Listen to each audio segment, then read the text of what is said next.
श्रीराम राम रामेति रमे रामे मनोरमे सहस्रनाम तत्तुल्यं रामनामवरानने। श्रीराम राम रामेति रमे रामे मनोरमे सहस्रनाम तत्तुल्यं रामनामवरानने। श्रीराम राम रामेति रमे रामे मनोरमे सहस्रनाम तत्तुल्यं रामनामवरानने। శ్రీరామనామవరానన ఓం నమ ఇతి.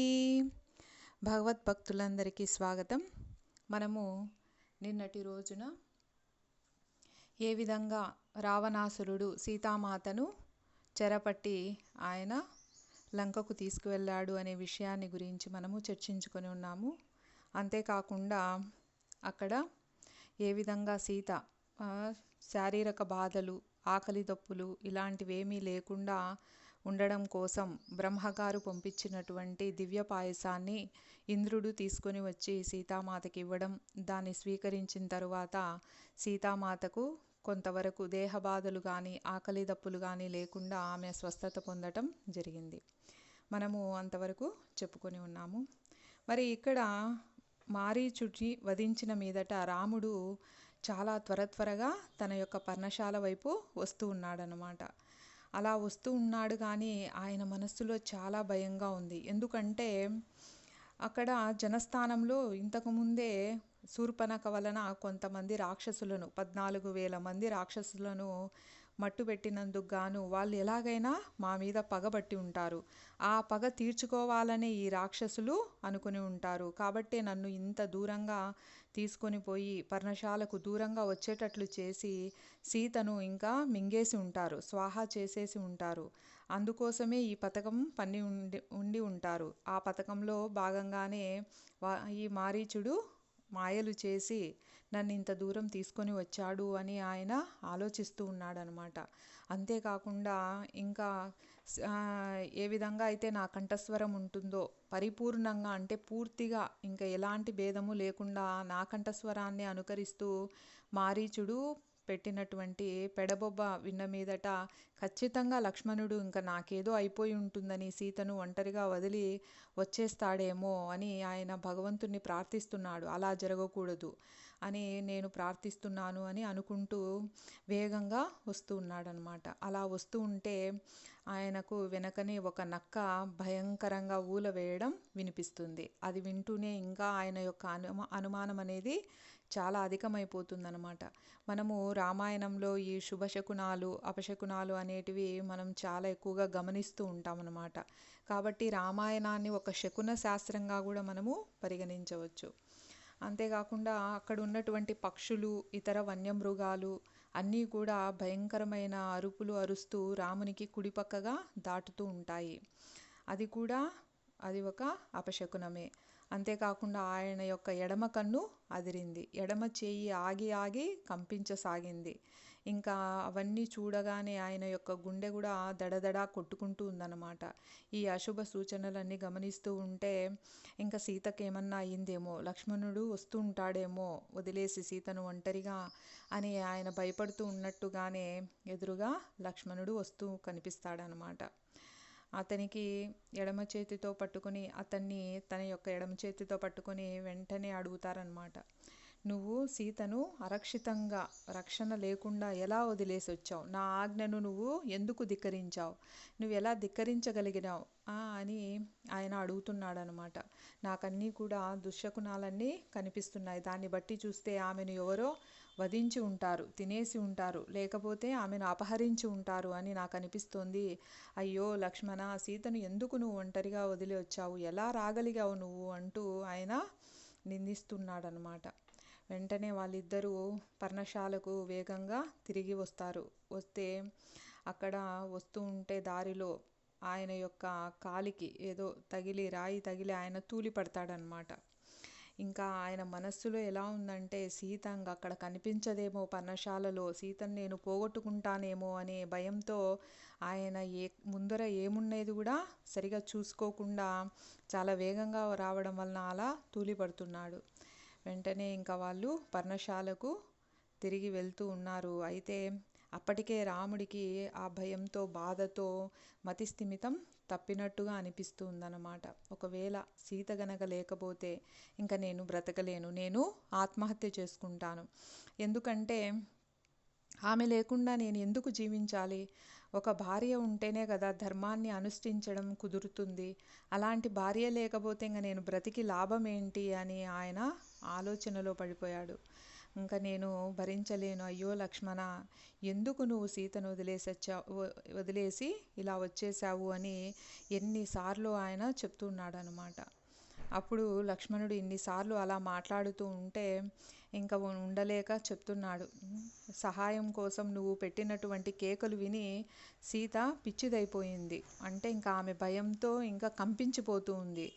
నేను తనని అనుభవించడం కోసం నీ చావును కోరుకుంటున్నానని పరుషంగా మాట్లాడింది.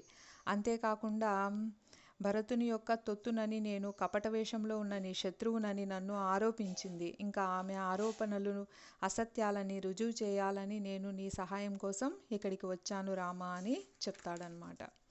అప్పుడు రాముడు చాలా ఆగ్రహంతో, సీతను అరక్షితంగా వదిలేసి రావడానికి నువ్వు ఎట్లాంటి సాకులు చెప్పినా కూడా నేను వినలేను. ఎందుకంటే నేను అజేయుడను, నన్ను జయించే వాళ్ళెవరూ లేరు. రాక్షసుల నుండి కానీ దేవతల నుంచి కానీ మరొకరి నుండి ఎవరి నుంచి కూడా నాకు ఆత్మరక్షణ చేసుకోగలిగినటువంటి పరాక్రమం నాలో ఉంది. దానికి ఎలాంటి లోటు లేదు. ఆ విషయం నీకు బాగా తెలుసు. నీకు ఈ విషయం తెలుసు. మరి ఒక స్త్రీ ఏదో కోపంలో ప్రేరేపించబడి నిన్ను మాటలంటే నువ్వు వెంటనే క్రోధం చెంది నా ఆజ్ఞను ధిక్కరిస్తావా? అది ఎంతవరకు సబబుగా ఉంది? ఓ లక్ష్మణ, నువ్వు చాలా పెద్ద పొరపాటు చేశావు. నీ వంటి వాడు ఇలా అసలు ప్రవర్తించాల్సి ఉండేది కాదు అని చెప్తున్నాడనమాట రాముడు. మరి ఆమె అలా మాట్లాడిందంటే ఆమె మాటల్లో నా మీద ఉన్న ప్రేమను నువ్వు అర్థం చేసుకుని ఉండాల్సింది. కాబట్టి రాముడు కూడా బాధ, కోపం వస్తాయా అని రాముడు కూడా ఇలా బాధపడతాడా అని మనం అనుకోవచ్చు. కానీ అలాంటి సందర్భంలో ఒక భర్త ఎలా ప్రవర్తిస్తాడో ఆ విధంగా రాముడు ప్రవర్తిస్తున్నాడనమాట. అయితే అలా ప్రవర్తించినప్పటికీ కూడా ఇంత గొప్ప ఒక ఆపద వచ్చినప్పుడు ఎలా ధైర్యంగా నిలబడి ఆయన ఆ పరిస్థితులను తర్వాత చక్కదిద్దుకున్నాడు అనే విషయాన్ని మనము పరిశీలించాల్సి ఉంటుంది ఇక్కడ. అంతేకాకుండా మనం ఏదైనా చేసినప్పుడు మన మనస్సు ఏం చేస్తుంది? బయట జరిగే విషయాల యొక్క ప్రభావాన్ని మన మనస్సు తీసుకొని ఎప్పుడూ కూడా మన వ్యక్తిత్వాన్ని నిలబెట్టి తీర్పునిస్తూ ఉంటుందన్నమాట. అంటే ఉదాహరణకు ఇప్పుడు నేను రామాయణం క్లాసులు చెప్తున్నాను అని చెప్పాను అనుకోండి. మా స్కూల్లోనే అందరి పిల్లలు ఏమన్నారు? నేను వింటాను, మేము వింటాం మేడం అని అందరూ అన్నారు. తర్వాత కొంతమంది రావడం జరిగింది. ఆ తర్వాత కొన్ని రోజులకు అందరూ క్లాస్కి రావటమే మానేశారు. అప్పుడు నేను అడిగాను అనుకోండి క్లాస్లో, ఎందుకు మీరు క్లాస్కి రావట్లేదు, రామాయణం వినట్లేదు అని అడిగితే వాళ్ళు ఏదో ఒక సాకు చెప్తారనమాట. మాకు నెట్ లేదు, సెల్ అవైలబుల్ లేదు, ఏదో ఒకటి చెప్తారు. అప్పుడు నేను వాళ్ళను క్లాస్కు రానందుకు కోపం పెంచుకొని వాళ్ళ మీద అయిన దానికి కాని దానికి వాళ్ళపై చిరాకు పడ్డాను అనుకోండి. అప్పుడు ఏమవుతుంది? నాలో అహంకారం పెరుగుతున్నట్లు అర్థం అన్నమాట. అది నేను గుర్తించి ఓహో, వీళ్ళు ఏ పరిస్థితుల్లో వినలేకపోతున్నారో, అందరివి ఒకే కుటుంబ నేపథ్యం ఉండదు కదా, పోనీలే నేను అప్లోడ్ చేసిన వీడియోలైనా తర్వాత చూడండి అని వాళ్ళకు చెప్పాలి. లేదా అలా మంచి విషయాలు వినేటువంటి శక్తిని, అలాంటి వ్యక్తిత్వాన్ని వాళ్లకు వచ్చేలాగా, అలాంటి ఆలోచనలు వాళ్లకు కల్పించేలాగా భగవంతుణ్ణి ప్రార్థించాలి. అలా ప్రార్థిస్తే ఏమవుతుంది? నేను వృద్ధిలోకి వస్తాను. లేకపోతే అది నా అహంకారం ఇంకా ఏమవుతుంది? పెరిగిపోయి అది నన్ను పతనం చేస్తుంది.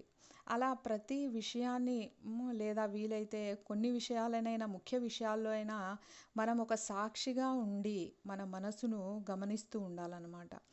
దాన్ని అదుపు చేసుకుంటూ ఉండాలి. ఒకవేళ అలా చేయలేకపోతే మన మనసు యొక్క చెప్పు చేతుల్లోకి మనం వెళ్ళిపోయామనుకోండి, అది మనల్ని ఎలా కావాలంటే అలా ఆడిస్తుంది. కాబట్టి మనసును ఎలా మనము కంట్రోల్ చేసుకోవాలి, ఒకరి మీద వెంటనే చెడు అభిప్రాయం తెచ్చుకోవడం కానీ, కోపాన్ని ప్రదర్శించడం కానీ చేయకుండా మనం ఒక సాక్షిగా నిలబడి మనం ఎలా ఆలోచించాలి అనే విషయాలను మనము తెలుసుకోలేకపోతే ఇంకా రామాయణం వినటం వల్ల మనకు ఎలాంటి ప్రయోజనం ఉండదన్నమాట. మరి ఇలా అంటున్నటువంటి రాముణ్ణి చూసి లక్ష్మణుడు బాధపడలేదన్నమాట. నన్ను ఇంతగా నిందిస్తున్నాడు, నేను ఈయన సేవ కోసమే కదా రాజభోగాలన్నీ వదిలేసి అరణ్యానికి వచ్చింది, నన్ను ఇంత మాట అంటాడా రాముడు అని ఆయన అహంకారానికి పోలేదన్నమాట. ఎందుకంటే రాముని గురించి ఆయనకు తెలుసు, ఆయన ఎంత ప్రేమగా చూసుకుంటాడు తమ్ముణ్ణి అనే విషయం లక్ష్మణునికి తెలుసు. కాబట్టి ఈ మనం కూడా ఇలాంటి సన్నివేశాలను మనము మన ఇళ్ళల్లో చూస్తూ ఉంటామన్నమాట. ఇలాంటి పరిస్థితులను ఎంతో ప్రేమతో రాముడు ఏ విధంగా లక్ష్మణుని చూసుకుంటాడో అలా తల్లిదండ్రులు పిల్లల్ని చాలా ప్రేమగా చూసుకుంటారు.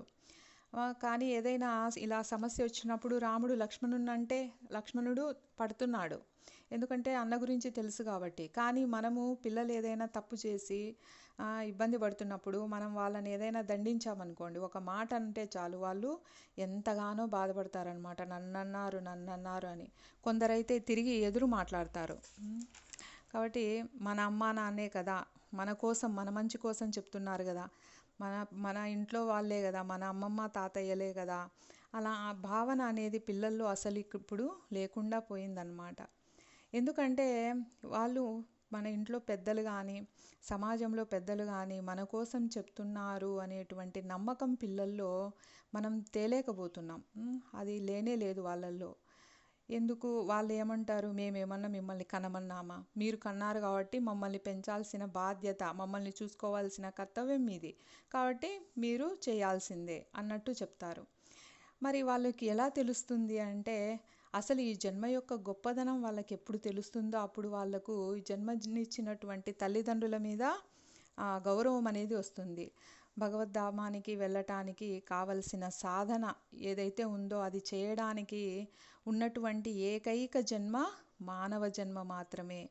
ఎన్నో కోట్ల జన్మల పుణ్యం వల్ల మాత్రమే ఇది లభిస్తుంది.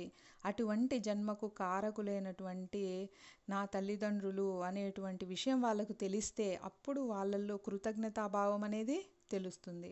అయితే ఈ విషయం వాళ్ళకి ఎలా తెలుస్తుంది, వాళ్ళకి ఎవరు చెప్పాలి? మనమే చెప్పాలి. మరి మనలో ఎంతమందికి ఈ విషయం తెలుసు? చాలామందికి ప్రస్తుతానికైతే చాలా రోజుల ముందు వరకు నాకు కూడా తెలియదు. ఇప్పుడు నేను కూడా తెలుసుకుంటున్నాను. కాబట్టి కొంతమంది తెలిసినా కూడా ఎంతమంది దాన్ని మనస్ఫూర్తిగా నమ్ముతున్నారు, నమ్మి దాన్ని ఎలా పాటించాలి అని ప్రయత్నం చేస్తున్నాము. కాబట్టి ఇవన్నీ మనము వాళ్ళకి చిన్నప్పటి నుంచే తెలియజేయాలి. ముందు మనం తెలుసుకోవాలి, తర్వాత వాళ్ళకు తెలియజేయాలి. మనము భక్తి ఎప్పుడో 60 సంవత్సరాల వయసులో కృష్ణ రామ అని ఒక మూలను కూర్చోవాలి అని అంటూ ఉంటారు మన సమాజంలో. అది చాలా తప్పు. మన భక్తి అనేది చిన్నతనం నుంచే మొదలవ్వాలి. మన పిల్లలకు కానీ, మనవళ్ళు మనవరాళ్ళకు కానీ, లేదా స్కూల్లో టీచర్లు అయితే చిన్నపిల్లలు 1వ తరగతి నుంచి కూడా వాళ్ళకు, అంటే ఆ వయసు ఉన్నప్పటి నుంచి కూడా వాళ్ళకు మనం భక్తి అనేటువంటి బీజాన్ని వాళ్ళ మనసులో నాటితే వాళ్ళు పెరుగుతూ ఉంటే వారితో పాటు ఆ బీజం కూడా పెరిగి ఒక వృక్షం అవుతుందన్నమాట. అప్పుడు విశ్వంలో ఉన్నటువంటి, ప్రపంచంలో ఉన్నటువంటి, వాళ్ళ చుట్టూ ఉన్నటువంటి ఏ జీవిని చూసినా లేదా ఏ వస్తువును చూసినా అది సజీవమైన నిర్జీవమైన వాళ్ళు ఎంతో కృతజ్ఞతాభావంతో నడుచుకుంటారనమాట. కాబట్టి ఇంకా మళ్ళీ మనం ప్రత్యేకంగా ఇలా చెయ్యి అలా చెయ్యి ఇలా చేయకూడదని చెప్పనవసరం కూడా ఉండదు. కాబట్టి మనము ఇప్పుడు భౌతిక విద్య అంటే మన జీవనాన్ని సాగించడానికి మనం అభ్యసిస్తున్నాం కదా. మరి ఇంజనీర్లు కావడం కానీ, డాక్టర్లు కానీ, లాయర్లు లేదా టీచర్లు, ఏదైనా సరే వృత్తి విద్య అది అవసరమే. కానీ అది ఎంత ముఖ్యమో ఆధ్యాత్మిక విద్య అనేది అంతకన్నా ముఖ్యమన్నమాట. ప్రతి ఒక్కరూ కూడా తమ పిల్లలను ఇంట్లో రోజు 1 గంట సేపైనా ఆధ్యాత్మిక సాధన చేసేలా, అంటే ఆధ్యాత్మిక విషయాలకు సంబంధించిన గ్రంథాలను చదవడం కానీ, తర్వాత వాళ్ళందరూ అంటే ఒంటరిగా వాళ్ళు చదవలేరు, వాళ్ళకి అలవాటు లేదు. కాబట్టి అందరూ కలిసి, మామూలుగా ఇప్పుడు చూడండి వారాంతం వచ్చేసరికి అందరూ కుటుంబాలతో సహా కలిసి పిల్లల్ని సినిమాకి తీసుకెళ్తూ ఉంటారు, పార్కులకు వెళ్తూ ఉంటారు. అలాగే ఈ గ్రంథాలు చదివేటప్పుడు కూడా అందరూ కుటుంబ సభ్యులందరూ కలిసి గ్రంథాలు చదవడం, కీర్తన చేయడం, వాటి గురించి చర్చించడం, ఇలా చేస్తూ ఉంటే వాళ్ళకు నిదానంగా భక్తి అనేది ఏర్పడుతుందన్నమాట. అంతేకాకుండా తీర్థక్షేత్రాలకు కూడా తీసుకెళ్తూ ఉండాలి.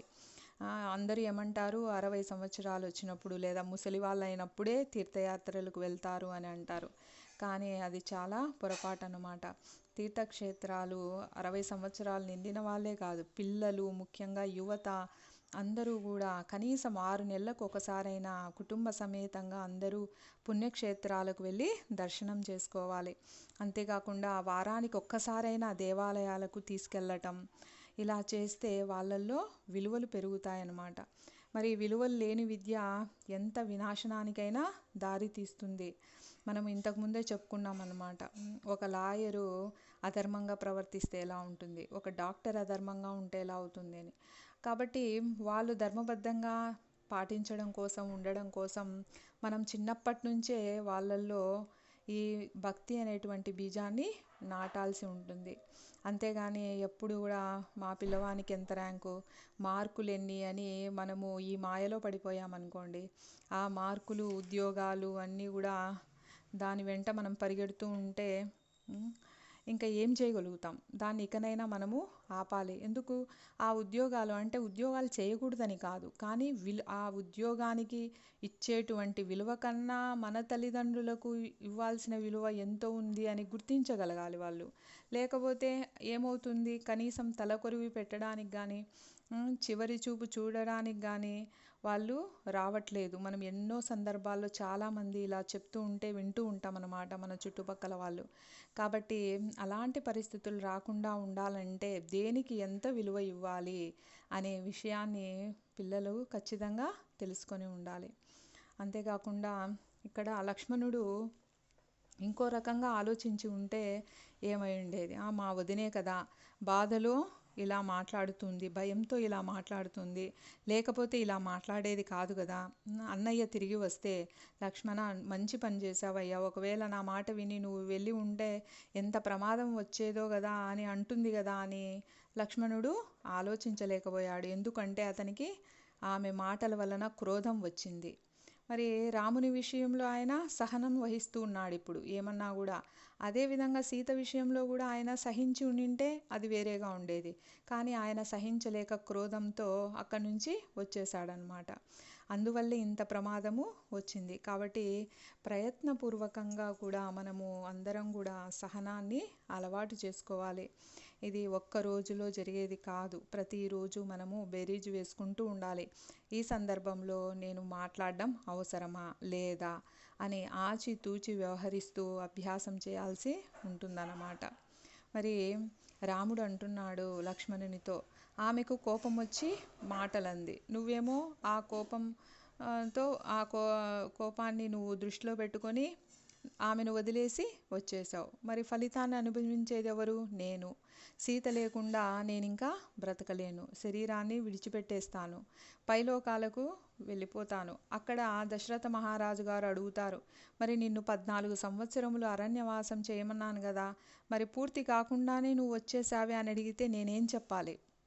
అంటే ఇక్కడ మరణం తర్వాత మళ్ళీ ఉన్నత లోకాలలో జీవనం ఉంటుంది అని ఇక్కడ రాముడు చెప్తున్నారనమాట. కాబట్టి ఎన్ని కష్టాలున్నా కూడా మామూలుగా అయితే రాముడు బ్రతికే ఉంటాడు, ఎప్పుడు బాధపడలేదు. తెల్లవారితే చక్రవర్తి కావలసిన వాడు అరణ్యాల పాలైనా బాధపడలేదు. తర్వాత వెంటనే దశరథ మహారాజు స్వర్గస్థులైనా కూడా ఆయన ఓర్చుకున్నారు. ఎందుకు అనంటే ఎలా వాటన్నింటిని భరించగలిగాడు అంటే వాటన్నింటినీ మరచిపోయేటట్టు చేయగలిగినటువంటి శక్తి భార్య స్థానంలో ఉన్నటువంటి సీతకు ఉంది. అది భార్య యొక్క గౌరవం అన్నమాట. ఒక భర్త ఎన్ని సమస్యల్లో ఉన్నా కూడా అతనికి శాంతి కలిగించగల ఏకైక వ్యక్తి భార్య. ఆమె స్థానాన్ని ఎవ్వరూ భర్తీ చేయలేరు. మరి అలాంటి సీత కనపడకపోయేసరికి దాదాపుగా మతి స్థిమితం తప్పినట్లుగా రాముడు అయిపోయాడనమాట. సరే, ఇంకా వాళ్ళు రామలక్ష్మణులు ఇద్దరూ కూడా ఎట్టకేలకు పర్ణశాలకు చేరారు. అక్కడ చూస్తే అంతా నిర్మానుష్యంగా ఉందన్నమాట. రాముడు సీత కోసం ఆ చుట్టుపక్కల అంతా గాలిస్తున్నాడు, ఎక్కడా ఆమె కనిపించడం లేదు. ఆమె కనిపించకపోవడంతో ఆయన ముఖము ఇంకా వాడిపోయిందనమాట. దుఃఖంతో నల్లబారినట్లయిపోయింది. ఆయన విరహంతో ఇంకా చాలా ఉన్మాదము అంటే మనం ఏమనుకుంటామంటే పిచ్చి అని అనుకుంటాం. కానీ ఉన్మాదము స్థితి అని అంటే ఏంటంటే వాళ్ళు వాళ్ళ లోకంలో ఉంటారనమాట. బయట వాళ్ళకు ఆ స్థితి అర్థం కాదు. అంటే ఇప్పుడు రాముడు మొత్తం ఇంకా సీత మీదనే తన దృష్టి అంతా పెట్టేశాడు. కాబట్టి ఆయన ఏం చేస్తుంది పక్కన వాళ్ళకు అర్థం కాదు. కాబట్టి ఆ విధంగా ఉన్మాదంతో బాధితుడైనటువంటి రాముడు అంటున్నాడన్నమాట. పసుపు రంగు పట్టుచీర ధరించినటువంటి సీత, తలలో పూలు తురుముకున్నటువంటి నా ప్రియమైన సీత ఇటుగా వెళ్ళటం నువ్వేమైనా చూసావా అంటూ చెట్లను అడుగుతున్నాడు. చూడండి, మనం కూడా ఎవరైనా పిల్లలు కనిపించలేదు, టయానికి స్కూల్ నుంచి రాలేదంటే ఎంత టెన్షన్ పడిపోతాం. ఆ విధంగా ఇక్కడ కూడా రాముడు చాలా బాధతో కనిపించినటువంటి దీన్ని అడగచ్చునా అడగకూడదా అనేటువంటి భేదం లేకుండా ప్రతి ఒక్కరిని అడుగుతున్నాడనమాట. సీతను ఏమైనా చూసారా అంటూ మృగాలను అడుగుతున్నారు, పక్షులను అడుగుతున్నాడు. సమాధానము అవి ఎలా ఇస్తాయి, ఇవ్వడం లేదు. మరి ఇంకా బాధకు లోనవుతున్నాడనమాట. అప్పుడు అకస్మాత్తుగా సీత తన ఎదుట ప్రత్యక్షమైనట్లు ఊహించుకుంటున్నాడు.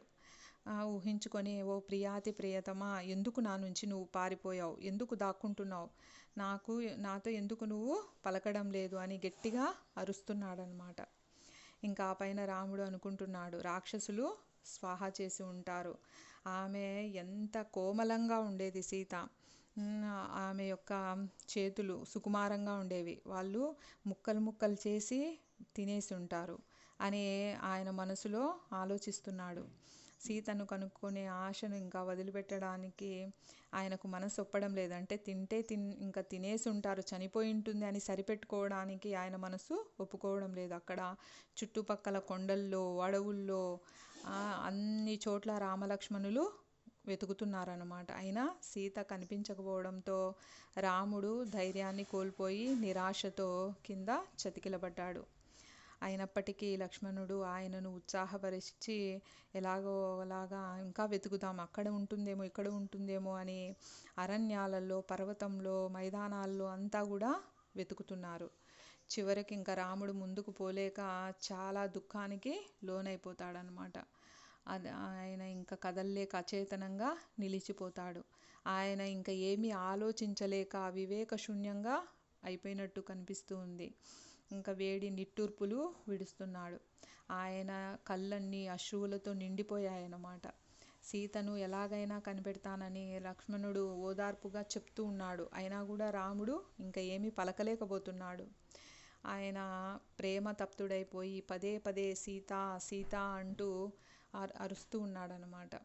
నా ప్రియ, ఊరికే నాతో అంటే మామూలుగా ఆడుతూ ఉంటారు కదా దాగుడు మూతలు, కాబట్టి ఆ విధంగా ఆడుతున్నావేమో, ఎక్కడన్నా నువ్వు దాక్కున్నావా, దయచేసి దాగుడు మూతలు కట్టిపెట్టి ఇటు రా అని వేడుకుంటున్నాడు.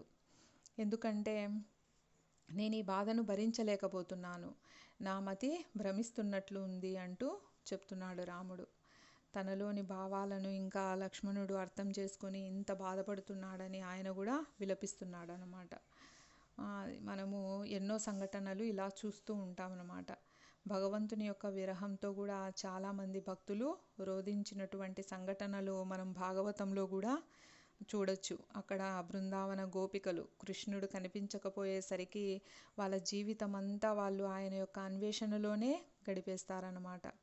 ఆ విధంగా దేవాది దేవుడైనటువంటి రాముడు ఒక సామాన్య మానవునిలాగా తన యొక్క ప్రియమైన పత్ని కోసం అలా విలపిస్తూ ఉన్నాడు. ఎందుకు అంటే ఆయన మానవ రూపంలో ఉన్నాడు, నరునిలాగా పుట్టాడు కాబట్టి ఆయనకంతా తెలుసు. ఎప్పుడు భగవంతునిగా మనం అనుకుంటే, కానీ నరునిగా అనుకున్నప్పుడు ఆయన భార్య ఎక్కడుందో తెలియదన్నమాట. ఇలాంటి లీలలను భగవంతుడు ప్రదర్శిస్తూ ఉంటాడు. ఎందుకంటే ముఖ్యంగా చాలామంది అనుకుంటారు భగవంతుడు నిరాకారుడు అని అనుకుంటారు. కానీ భగవంతునికి ఒక ఆకారం ఉంది, ఆయన ఒక పురుషోత్తముడు అని మనకు బోధించడానికి ఆయన అవతారాన్ని తీసుకుంటాడనమాట. అలాగే ఆ అవతారాన్ని తీసుకున్నప్పుడు ఆయనను చూడడం ద్వారా ఆయన భక్తులకు ఎంతో ఆనందం కలుగుతుంది. కాబట్టి భక్తులకు ఆనందాన్ని కలుగజేయడానికి ఆయన అవతారాన్ని స్వీకరిస్తారు. అంతేకాకుండా చాలామంది ఏమనుకుంటారు, వీళ్ళ అంటే నిరాకారుడు, ఆయనకు ఎలాంటి రూపం లేదు, ఆయన ఒక జ్యోతి అని అనుకుంటూ ఉంటారు. ఎవరు తాత్వికవేత్తలు, కొంతమంది యోగులు, అలాంటి వాళ్ళకు అందరికీ చెప్పడానికి, అంటే తనకొక సంపూర్ణమైన రూపం ఉంది అని చెప్పడానికి, అంతేకాకుండా ధర్మ సంస్థాపన కోసం కూడా భగవంతుడు అవతరిస్తూ ఉంటాడు. దానవులను అంటే రాక్షసులను నాశనం చేయడం కోసం కూడా వస్తాడు. కాబట్టి ఈ విధంగా భగవంతుడు అవతరిస్తూ ఉంటాడు. ఈ విధంగా వచ్చినటువంటి రాముడు ఈ లీలలో భార్య కోసం ఎంతో పరితపిస్తున్నట్టుగా ఆయన చాలా బాధపడుతూ ఉన్నాడనమాట.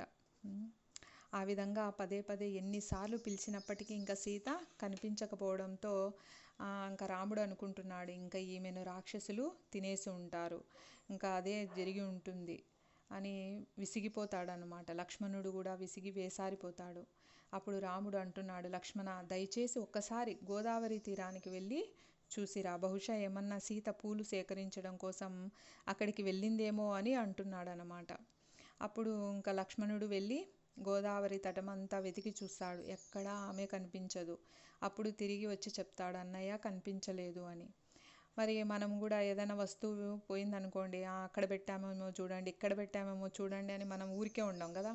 ఏదైనా ఒక బ్యాగులో వేసామేమో చూడండి అని అంటే ఆ బ్యాగులో ఉన్న వస్తువులన్నీ తీసి చూసినా కూడా మళ్ళీ ఏం చేస్తాం, మనం మళ్ళీ చూస్తాం. ఎందుకు? వాళ్ళ మీద నమ్మకం లేక కాదు, ఏమో వాళ్ళు సరిగ్గా చూసారో లేదో అని మళ్ళీ వెతుకుతాం. అలాగే ఇక్కడ గోదావరి తటానికి వెళ్ళినటువంటి లక్ష్మణుడు చెప్పినా కూడా మళ్ళీ రాముడు స్వయంగా నది వద్దకు వెళ్తాడనమాట. వెళ్ళి ఆమె గురించి అక్కడ ఉన్నటువంటి వృక్షాలను, జంతువులను అన్నిటినీ ప్రశ్నిస్తూ ఉన్నాడు. అయితే అక్కడ ఉన్నటువంటి ఏ జీవి కూడా రామునికి బదులు ఇవ్వటం లేదు. ఎందుకు? రావణుడు ఎలా ఉంటాడు, అతని యొక్క దుశ్చర్యలు ఎలా ఉంటాయో తెలుసు కాబట్టి అవి ఏవి కూడా బదులు ఇవ్వడానికి సాహసించలేదన్నమాట. కానీ అక్కడ ఉన్నటువంటి జింకల గుంపు వెళ్తూ ఉంటే వాటి దగ్గరికి వెళ్ళి అడుగుతారనమాట, మీరేమన్నా సీతను చూసారా అని అడిగితే అప్పుడు అవి అనుకుంటున్నాయన్నమాట మనసులో, పోనీలే ఈ పాడు జీవితం, ఒకవేళ రావణుడు చంపితే చంపని, అతను చంపకపోయినా ఏ క్రూర మృగమో మనల్ని తినేస్తుంది, అలాగైనా చనిపోతాం.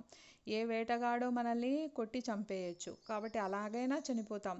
అలాంటప్పుడు ఈ ప్రాణం కోసం మనం ఎందుకు ఇంత తప్పించాలి అని రామునికి దారి చూపియాలా అన్నట్టుగా అవి వాటి కన్నుల ద్వారా ఈ ఒక మార్గంలోకి మోరలెత్తి చూపిస్తున్నాయన్నమాట. దక్షిణం వైపుకు తిరిగి తలలన్నీ దక్షిణం వైపుకు తిప్పి చూపిస్తూ ఆకాశంలోకి చూస్తున్నాయి. అంటే దక్షిణ దిక్కుగా ఆకాశ మార్గంలో సీతను తీసుకుపోయారు అని చెప్పడం కోసం ఆ లేడులన్నీ కూడా ఆ జింకలన్నీ కూడా తలలు పైకెత్తి చూపిస్తున్నాయి.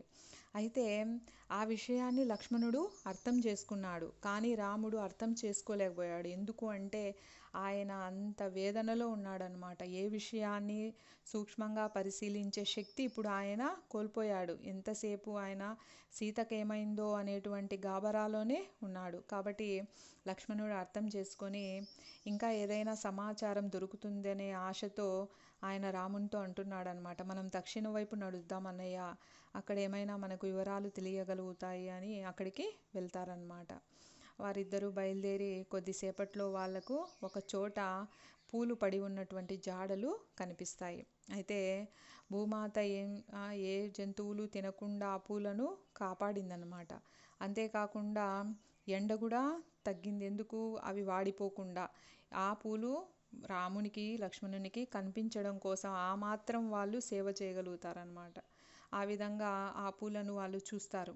చూసి రాముడు చెప్తున్నాడు, ఇవి నేను సీతకు ఇచ్చిన పూలే, కాబట్టి ఇక్కడే ఎక్కడో సీత ఉంటుంది అని చుట్టూ చూస్తూ అక్కడ ఉన్నటువంటి పర్వతాన్ని చూసి ఇలా చెప్తున్నాడు, ఇక్కడ సీత వచ్చిందా, ఇటుగా వెళ్ళిందా చెప్పు అని ఆ పర్వతాన్ని ప్రశ్నిస్తున్నాడు. అయితే ఆ పర్వతం కూడా సమాధానం ఇవ్వడం లేదు. అప్పుడు ఆయన కోపంతో, పర్వతమా, నువ్వు నాకు గన బదిలివ్వకపోతే నా యొక్క బాణాలతో నిన్ను నుగ్గు చేసేస్తాను అని అంటున్నాడు.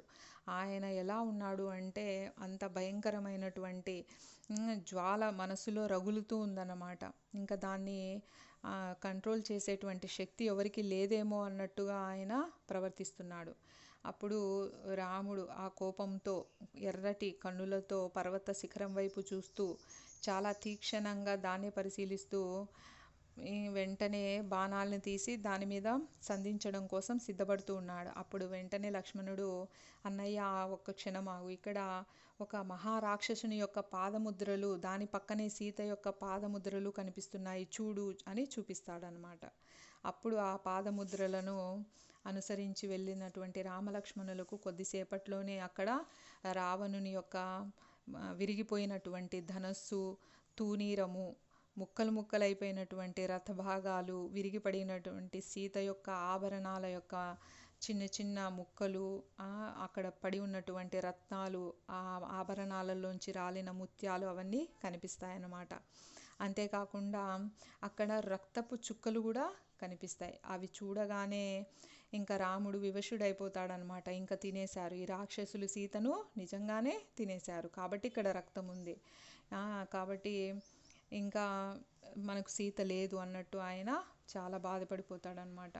ఇంకా అక్కడ మృతి చెందినటువంటి అశ్వాలు, పిశాచ ముఖం ఉన్నటువంటి ఆ గుర్రాలు కనిపిస్తాయి. ధ్వంసమైనటువంటి రథము, చిందరవందరగా పడి ఉన్నటువంటి ఆయుధాలు అన్నీ చూసి రాముడు, ఏ రాక్షసుడు నా ప్రతీకారం నుండి ఇంకా తప్పించుకోలేడు, ఎవరైతే సీతను తినేశారో చంపేసి దానికి ప్రతిక్రియగా ఈరోజు వాళ్ళందరినీ నేను సర్వనాశనం చేస్తాను. మరి నిస్సహాయురాలైనటువంటి నా భార్య సీతను రక్షించడం కోసం ఒక్క దేవత కూడా, ఎవరు కూడా ముందుకు రాలేదు. ఎందుకు వీళ్ళందరూ ఈ విధంగా మౌనంగా ఉన్నారు? మొత్తం ఈ దేవతలందరినీ కూడా ఇప్పుడే నేను నాశనం చేసేస్తాను. తక్షణమే వీళ్ళు సీతను నాకు అప్పగించకపోతే, వాళ్ళు నిర్లక్ష్యంగా ఉండి సీతను అపహరించడానికి నిర్లక్ష్యాన్ని వహించినందుకు, రాక్షసుల నేరానికి, దీనికి అంతటికీ ప్రతీకారంగా నేను ఈ సమస్త విశ్వాన్ని కూడా సర్వనాశనం చేస్తాను అని శపథం చేస్తున్నాడనమాట. ఆయన అంటున్నాడు, నేను ధర్మబద్ధంగా ఉండడాన్ని నా చేతగానితనమని అనుకుంటున్నారు వీళ్ళంతా, కాబట్టి ఇంకా నేను ఒక క్షణం కూడా ఆగను, వీళ్ళందరినీ నాశనం చేస్తాను అని అంటున్నాడు. అప్పుడు రాముని యొక్క కన్నులు క్రోధంతో రక్తరంజితమై ఉన్నాయి, ఎర్రగా మారిపోయాయన్నమాట.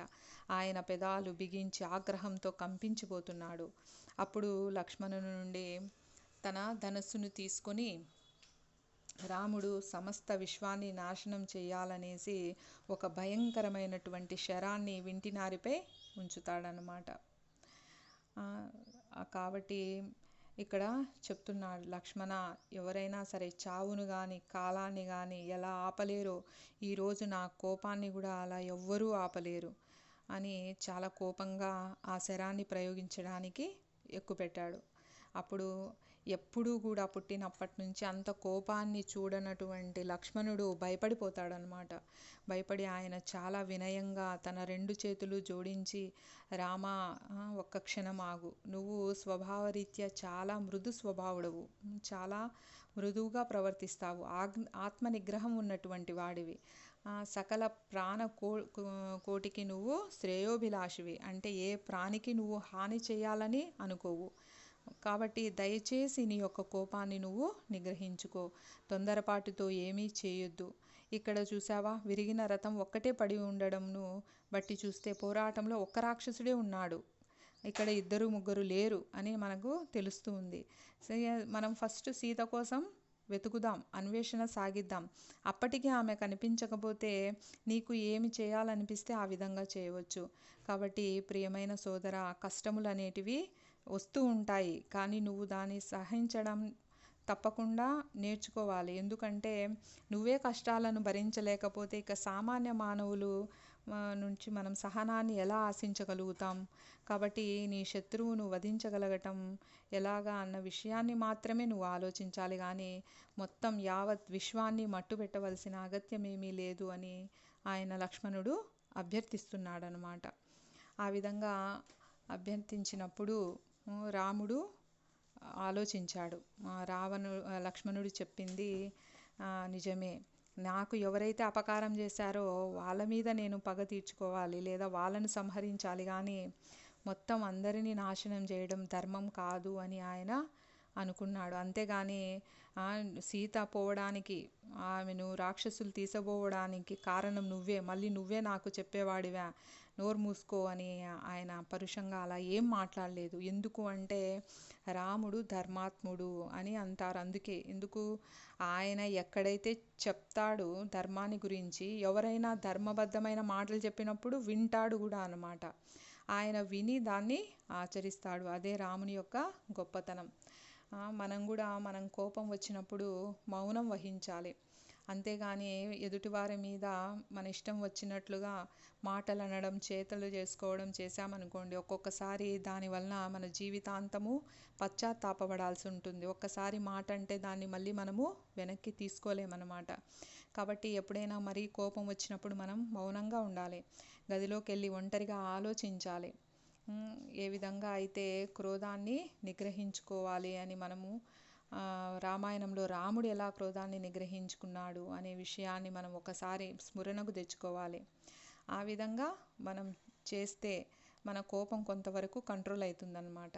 ఆ తర్వాత మనం మాట్లాడిన మాటల్లో కూడా ఎలాంటి ప్రమాదం కలిగించేటువంటి మాటలు ఉండవు. ఎలాగైతే ఇప్పుడు ఈ కామం కానీ క్రోధం కానీ వాటిని మనం పట్టుకోము, అవే వచ్చి మనల్ని పట్టుకుంటాయి అన్నమాట. కోపం అనేది ఎక్కడ ఉంటుంది, అది వచ్చి మనల్ని పట్టుకుంటుంది, మన మనసును. అప్పుడు మనము చాలా జాగ్రత్తగా దాని నుంచి బయటపడే మార్గాన్ని చూసుకోవాలి. ఎలాగైతే ఒక జలుగా పట్టుకునింది అనుకోండి, అది విడవాలంటే ఏం చేయాలి, మనం ఎంత గట్టిగా అయినా రాదు అది. కానీ జాగ్రత్తగా మనం ఆలోచించి, అక్కడ కొంతమంది ముగ్గు పిండి వేయడం లేదా సున్నం పెట్టడం ఏదో ఒకటి చేస్తారు. అప్పుడు ఏమవుతుంది, ఆటోమేటిక్గా ఆ జలగ అనేది పక్కకు పడిపోతుంది. అంతేగాని మనకు వచ్చినటువంటి ఆ కోపాన్ని ఎలా వదిలించుకోవాలి అని చూడాలే కానీ దానికి, ఆ కోపానికి మనం బలి అవ్వకూడదు అన్నమాట. కాబట్టి ఈ విధంగా రామునికి లక్ష్మణుడు చెబుతూ చాలా ఆప్యాయంగా తన అన్న యొక్క పాదపద్మాలను ఒత్తుతూ క్రమంగా ఆయనను శాంతింపజేస్తాడు. అప్పుడు తన ధనస్సు నుంచి శరాన్ని ఉపసంహరించుకుంటాడనమాట రాముడు. ఈ విధంగా లక్ష్మణుడు సలహా ఇచ్చినట్లు జనస్థానానికి వెళ్ళి ఇంకా క్షుణ్ణంగా గాలించి మరి సీత ఎక్కడ ఉందో తెలుసుకోవాలి అని అనుకుంటారన్నమాట. ఆ విధంగా వాళ్ళు అరణ్యంలో గాలిస్తూ అలా ముందుకు వెళ్తూ ఉంటే అక్కడ రక్తపు మడుగులో పడి ఉన్నటువంటి జటాయువు కనిపిస్తుంది. మరి ముందు జటాయువును గమనించకుండా రక్తపు మడుగులో ఉంది కాబట్టి కనుక్కోలేకుంటారనమాట. చూడంగానే రాముడు ఈ ఈ రాక్షసుడే సీతను భక్షించి ఉంటాడు, తినేసి ఉంటాడు, ఈ పక్షి రూపాన్ని పొంది ఉన్నాడు కాబట్టి ఇక్కడ విశ్రాంతి తీసుకుంటున్నాడు అని వెంటనే దాని దగ్గరికి కోపంతో వెళ్తాడనమాట. కానీ అక్కడికి దగ్గరికి వెళ్ళి చూస్తే అక్కడ పడి ఉన్నటువంటిది ఎవరో కాదు, జటాయువు. ఆ జటాయువును చూడగానే చాలా బాధపడతారనమాట. రావణుని పట్టు నుండి సీతను రక్షించే ప్రయత్నంలో ఈ విధంగా నేను గాయపడ్డాను అని ఆ జటాయువు చెప్పడానికి ప్రయత్నిస్తూ ఉందన్నమాట.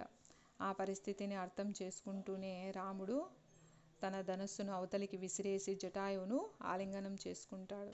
తన యొక్క సేవకునికి ఇలాంటి దయనీయమైన స్థితి వచ్చినందుకు రాముడు ఎంతో దుఃఖితుడైతాడనమాట. ఓ జటాయువు, సీతను గురించి, ఆమెను అపహరించిన వాడి గురించి దయచేసి నీకు తెలిసిందంతా నాకు చెప్పు అని ఆత్రంగా అడుగుతున్నాడు. అప్పుడు మృత్యుకు చేరువలో ఉన్నటువంటి జటాయువు జరిగినదంతా వివరించి, రావణుడు సీతను వింద అనబడే ముహూర్తంలో ఎత్తుకుపోయాడు కాబట్టి ఎవరైనా వ్యక్తి ఆ ముహూర్తంలో ఏదాన్నైనా పోగొట్టుకున్నట్లయితే కొద్ది కాలంలోనే అతను దానిని తప్పకుండా తిరిగి పొందుతాడు. కాబట్టి ప్రియమైన రామ, నువ్వు సీత గురించి దుఃఖించనవసరం లేదు. ఎందుకంటే నువ్వు ఆ రాక్షసరాజును యుద్ధంలో సంహరించి ఆమెను తప్పకుండా తిరిగి పొందుతావు అని ఆయన చెప్తాడనమాట. అప్పుడు జటాయువు రావణుని యొక్క ఉన్నతమైన వంశానుక్రమణకి అంటే నీ వంశం ఎంత గొప్పదో అని ఆయన చెప్తూ రామ రామ అంటూ తుది శ్వాస విడిచిపెట్టేస్తుంది. ఆ విధంగా జటాయువు భగవంతుని యొక్క అంటే సాక్షాత్తు భగవంతుడే రాముని రూపంలో ఉన్నాడు కాబట్టి రాముని యొక్క చేతులలో తుది శ్వాసను విడుస్తుందన్నమాట. కాబట్టి తర్వాత ఏం జరుగుతుంది అనే విషయాన్ని మనము రేపటి రోజున చర్చించుకుందాము. హరే కృష్ణ.